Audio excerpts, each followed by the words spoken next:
Salut à tous et à toutes, on se retrouve aujourd'hui dans un nouvel épisode d'une nation d'une histoire, dans laquelle nous allons vous parler des Perses achéménides.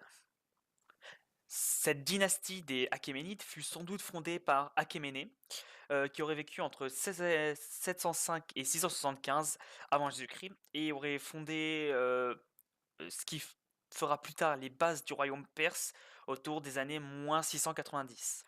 À cette période, le royaume se situe autour de la région du Fars. C'est une région qui se situe aujourd'hui dans l'actuel sud de l'Iran. Et à cette époque, le royaume était sous la domination des Assyriens. Bon, on n'en parle pas plus que ça.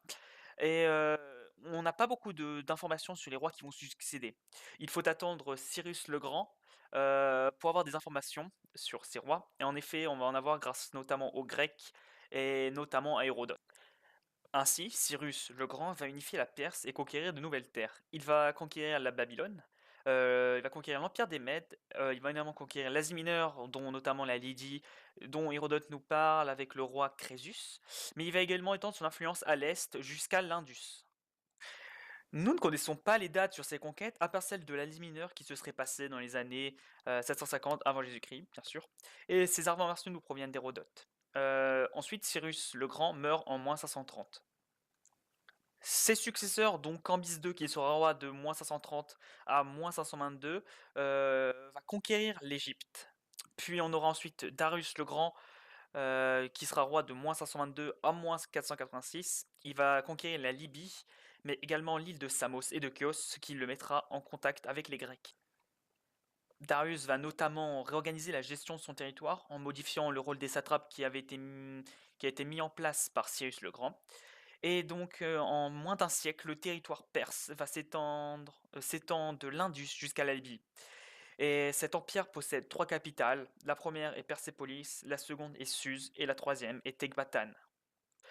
Cependant, Darius doit faire face à des révoltes en Bactriane et en Égypte, mais également en Ionie. Les peuples grecs d'Asie mineure, c'est-à-dire ceux qui sont en Ionie ou en Lydie, refusent la domination perse et demandent de l'aide aux Grecs. Athènes accepte et envoie une flotte. Cependant, elle est une des seules à envoyer de l'aide. En effet, l'autre puissante cité de cette époque, c'est-à-dire Sparte, refuse car la Ionie est trop éloignée du Péloponnèse. Ainsi, la guerre de Ionie commence en moins 500 et au début, les Grecs l'emportent. Sardes, une ville perse, est notamment détruite. Mais les Perses reprennent le contrôle et en moins 494 écrasent les forces grecques. Les Perses et les Grecs vont ainsi devenir ennemis et suivra deux guerres médiques dont au terme les Perses n'arriveront pas à s'implanter en Grèce. Les Grecs vont réussir à les repousser. Et le royaume perse va ensuite se maintenir pendant un siècle et demi avant de disparaître à cause de rivalités, de guerres civiles et à cause de l'invasion des Macédoniens par Alexandre le Grand en moins 321.